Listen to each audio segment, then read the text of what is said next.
నమస్తే నాగేశ్వర్ కార్యక్రమానికి స్వాగతం. నేను రవిశంకర్ వెళ్ళ ప్రొఫెసర్ గారు మనతో ఉన్నారు. నమస్తే నాగేశ్వర్ గారు. అమరావతికి చట్టబద్ధత తీసుకొస్తాము అని చెప్పి చంద్రబాబు నాయుడు చెప్తూ ఉన్నారు సార్. విభజన చట్టంలో సవరణకు అవకాశం ఉందేమో పరిశీలిద్దాం, ఈ విషయంలో ప్రధాని మోదీ దృష్టికి తీసుకెళ్ళి మాట్లాడతాను. ఉమ్మడి రాజధానిగా హైదరాబాద్ గడువు ముగిసింది కాబట్టి ఇప్పుడు ఇబ్బంది ఉండకపోవచ్చు అంటూ ఉన్నారు చంద్రబాబు నాయుడు. అమరావతికి చట్టబద్ధత సాధ్యమేనా సార్? ఇప్పుడు రాజ్యాంగాన్ని అనేకసార్లు సవరించుకున్నాను. ఉమ్మడి రాష్ట్రానికి 10 ఏళ్ల పాటు హైదరాబాద్ రాజధాని అన్నది కూడా ఉండగా కూడా చేయాలనుకుంటే సవరించి మార్చుకోవడానికి అభ్యంతరమే ఉంది. 10 ఏళ్ల పాటు అది ఉంటుంది, 10 ఏళ్ల తర్వాత అమరావతి ఉంటుందని కూడా చట్టంలో మార్చవచ్చు. నాకు అర్థం కాదు, ముఖ్యమంత్రి అంత అనుభవం ఉన్న నాయకుడు కదా. అది ఉమ్మడి రాష్ట్రానికి 10 ఏళ్ళు విభజిత రాష్ట్రాలకు 10 ఏళ్ల పాటు ఉమ్మడి రాజధానిగా హైదరాబాద్ ఉంది కనుక అమరావతి చట్టం చేసడానికి అడ్డంకి ఏముండే? అది ఉన్నా కూడా చేయొచ్చు. 10 ఏళ్ల వరకు ఉంటుంది, 10 ఏళ్ల తర్వాత అమరావతి ఉంటుంది అనొచ్చు. లేదా 10 ఏళ్ళు అనే క్లాస్ తీసేసి ఇది పెట్టవచ్చు. చట్టమే కదండి, మనం ఏమైనా చేయొచ్చు. పార్లమెంట్లో మెజారిటీ ఉంటే చట్టం పాస్ అవుతుంది. సో ఇది ఇప్పుడు 2019 నుంచి అమరావతి పైన తెలుగుదేశం పోరాడుతుంది. ఇప్పుడు దాని గురించి మేము అవకాశం ఉందేమో ఆలోచిస్తాం అనడం ఏంటి? అవకాశం ఉందో లేదో ముఖ్యమంత్రి తెలీదా?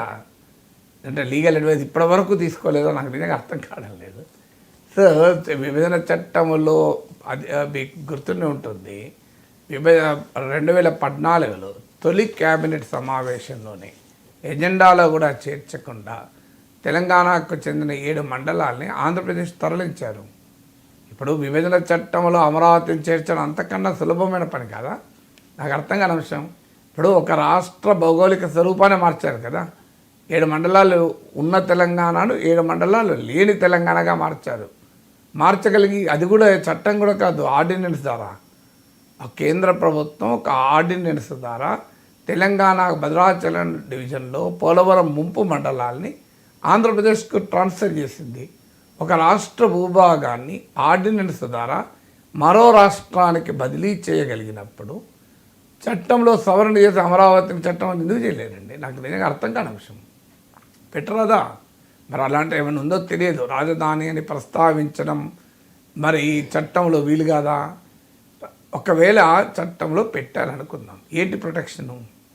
ఇప్పుడు జగన్మోహన్ రెడ్డి మళ్ళీ అధికారంలోకి వస్తే ఎలా అనేది కదా అనుమానం.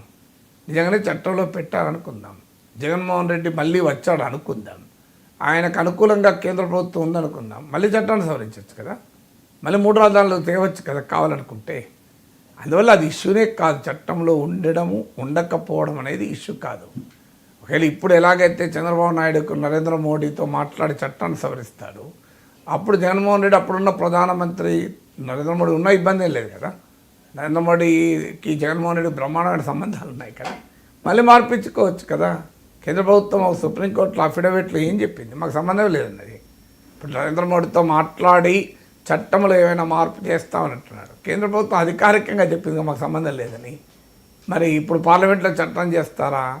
మరి ఎందుకు ఈ మాట అంటున్నారంటే దీని వెనకాల ఉన్న పొలిటికల్ నరేటివ్ ఏంటంటే అమరావతిని జగన్ ధ్వంసం చేశాడు, అమరావతి కళను చెదరగొట్టాడు, 3 రాజధానులంటూ గందరగోళాన్ని సృష్టించాడు అన్నది బలమైన పొలిటికల్ నరేటివ్. ఈ పొలిటికల్ నరేటివ్ తెలుగుదేశానికి 2024 ఎన్నికలు ఉపయోగపడింది. అందుకే రాయలసీమలో ఓడిపోయింది, ఉత్తరాంధ్రలో ఓడిపోయింది, అమరావతిలో ఓడిపోయింది. ఆ పొలిటికల్ నరేటివ్ను మరింత బలంగా జనంలోకి తీసుకెళ్ళటానికి జగన్మోహన్ రెడ్డి ఎక్కడ వస్తాడో, మళ్ళీ బూచోడు వస్తాడు అనే భయాన్ని క్రియేట్ చేస్తానికి ప్రజల్లో అమరావతికి జగన్ ఇంకా ప్రమాదము అన్న నెరేటివ్ బిల్డ్ చేసే క్రమంలో ఈ మాట మాట్లాడుతున్నారు తప్ప చట్టంలో చేర్చినా చేర్చకపోయినా ఇట్ మేక్స్ నో డిఫరెన్స్. కేంద్రం మాకు సంబంధం లేదని అఫిడవిట్ ఇచ్చిన మాట మనం మర్చిపోకూడదు కదా. ఇక మరి నాకు అర్థం కాని అంశం, అమరావతిని విభజన చట్టంలో చేర్చగలిగితే ప్రతి ఒక్క ఎందుకు చేర్చడం లేదండి? దాని మీద అసలు చంద్రబాబు నరేంద్ర మోడీతో మాట్లాడి ప్రత్యేక హోదాను విభజన చట్టంలో చేర్చే అవకాశం ఉందేమో పరిశీలిస్తానని ఎందుకంటలేడు? అమరావతి ఎంత ముఖ్యమో ప్రత్యేక హోదా అంతే ముఖ్యం కదా. ప్రత్యేక హోదాను ఇప్పుడు విభజన చట్టంలో లేదనే కదా బీజేపీ వాళ్ళు ఇవ్వమనేది. విభజన చట్టంలో లేదు, అది పార్లమెంట్లో ప్రధానమంత్రి అష్యూరెన్స్ మాత్రమే 14 ఆర్థిక సంఘం వచ్చాక దీనికి విలువ లేదు అన్నాయి. 14 ఆర్థిక సంఘం ఏమీ చెప్పలేదు, అది వేరే విషయం. మరి పార్లమెంట్లో చట్టం చేయొచ్చు కదా, ప్రత్యేక హోదాను చేర్చొచ్చు కదా. ప్రత్యేక హోదాను పార్లమెంట్లో చట్టం చేస్తే విభజన చట్టంలో గనక ప్రత్యేక హోదాను ఇప్పుడు చేర్చినా మరి అమరావతి చర్చకెళ్ళినప్పుడు చేరుస్తారు. పోలవరానికి 30 మండలాలు బదిలీ చేసినప్పుడు ఇదెందుకు చర్చలేడు? చేర్చినప్పుడు ఏమవుతుంది అంటే ఏ అడ్డంకి రాదు. ఎందుకు రాదంటే ఆర్టికల్ 3, ఆర్టికల్ 4 మీరు చదవండి. ఆర్టికల్ 3 ద్వారా ఒక రాష్ట్రాన్ని విభజించేటప్పుడు ఆర్టికల్ 4 ఏం చెప్తుందంటే, మీరు గూగుల్లో కొట్టండి article 4 of the constitution of India అని, సప్లిమెంటల్, ఇన్సిడెంటల్, కాన్సిక్వెన్షియల్ మెజర్ తీసుకునే అధికారం పార్లమెంట్కి ఉంటుంది. సప్లిమెంటల్, ఇన్సిడెంటల్, కాన్సిక్వెన్షియల్ అంటే రాష్ట్రాన్ని విభజించే క్రమంలో అవసరమైన పర్యవసనంగా ఏర్పడిన మార్పులు చేయొచ్చు. దాంతోపాటు అవసరమైన అనుబంధ మార్పులు చేయవచ్చు. ఇది భారత రాజ్యాంగం చెప్తోంది.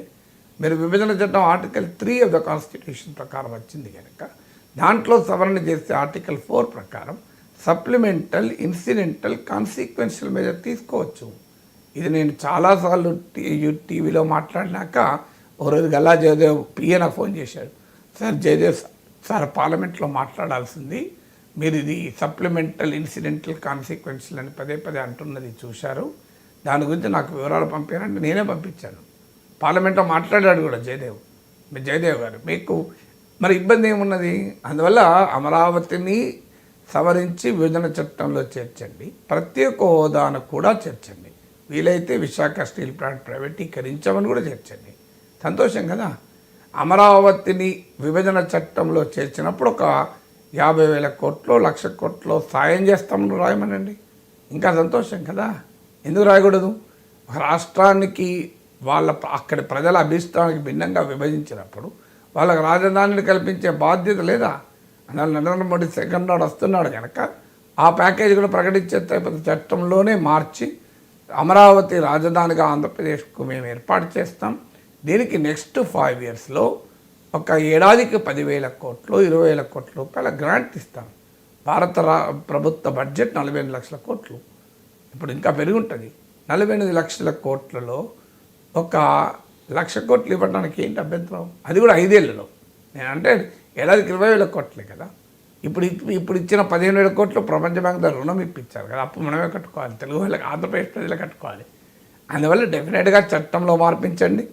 50,000 కోట్ల నుంచి 1,00,000 కోట్ల దాకా, కనీసం 50,000 కోట్లు, 1,00,000 కోట్ల సాయం చేస్తామని కూడా అందులో విభజన చట్టంలో పెట్టించండి.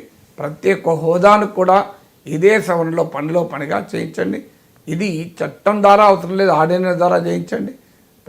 నరేంద్ర మోడీ అమరావతి గడ్డపైన అడుగు పెట్టక ముందే భారత రాష్ట్రపతి అమరావతిని విభజన చట్టంలో చేరుస్తూ దానికి 50,000 కోట్ల కనీస గ్రాంట్ ఇస్తూ ప్రత్యేక హోదాను కూడా విభజన చట్టంలో చేరుస్తూ ఒక ఆర్డినెన్స్ జారీ చేసి అమరావతికి మోడీజీ రావాలని మనం కోరుకుందాం. కోరుకోవడమే కాదు, డిమాండ్ కూడా చేద్దాం. Right sir. ఇక విజయసాయి రెడ్డి